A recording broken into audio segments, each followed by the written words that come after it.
Welcome to part 4 of the Mark 7 Rhodes investigation, and we're going to look at the action today and figure out why these keys are sticking down and not bouncing back up. That's kind of a key feature of a piano, so my goal here is to try and simplify the problem as much as possible.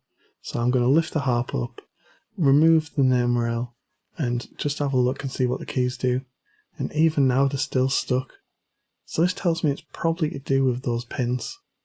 So the key is held in position by 2 pins, one in the middle here and one at the front. And if there's any friction at these points, I think it's going to cause it to stick. So if we lift out some keys, we can also double check that the keys aren't getting friction from each other. So removing all the keys at either side of this one, if this one kind of moves freely, we know it's due to friction from other keys, but no, this is sticking, and you can feel it's on the front felt, on that front rail. So I've measured those pins and I've found the device that actually fits the size really well, and this is just slightly bigger than the pins.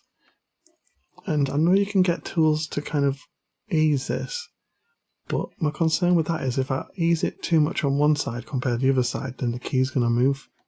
Where if I kind of use this screwdriver, it's going to be parallel if I slide it up and down, and it's going to act both sides equally, I believe. But yeah, look, this key seems to be moving freely now, and that's like a world of difference. So these ones haven't been done, but these 3 have, and these move fine. So we just got to simply do this process for all the keys of the piano. We're going to take each key off and then slide up and down with a screwdriver. So yeah, all these have been done.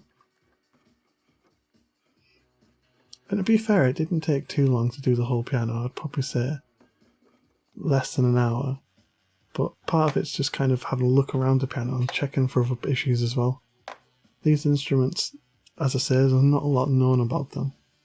So it's kind of interesting to see what's going on.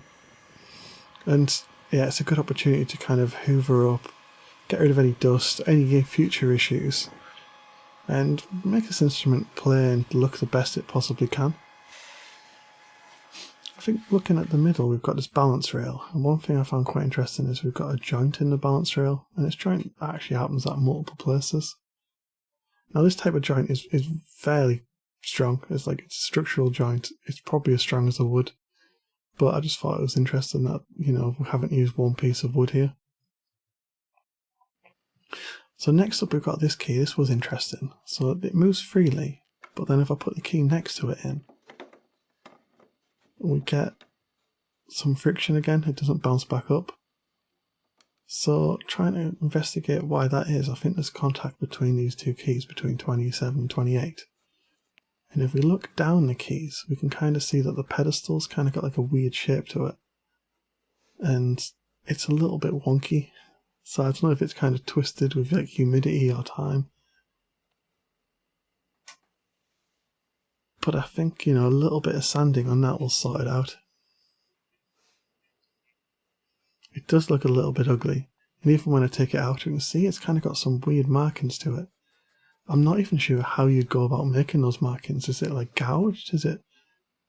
I have no idea how that's been made. But the one it's rubbing against, perfectly smooth. And if we look at it, it's a little bit like a what's this, like a Cheeto. It's not the straightest, that, is it? So I'm just going to give this a sand and try and sort out the shape of this. Try and make it look more like the other pedestals, so that if it does touch, there's going to be a lot less friction. And also just create a bit of tolerance and a bit of gap between those. I think that looks a world of difference. But I think one thing to consider of like, is this like a manufacturing issue? I don't think it was. I think when this left the factory it would have played fine. But I reckon if it was made somewhere like California, in a really dry, humid climate, then as it comes to Britain, it would have taken a lot more moisture from a humid climate. And that might expand the keys, might warp the keys a little bit. So I really don't see it as being like an actual issue from manufacture. I think it's more just like a global issue. But I'd be curious to know what you think of that. Anyway, till next time.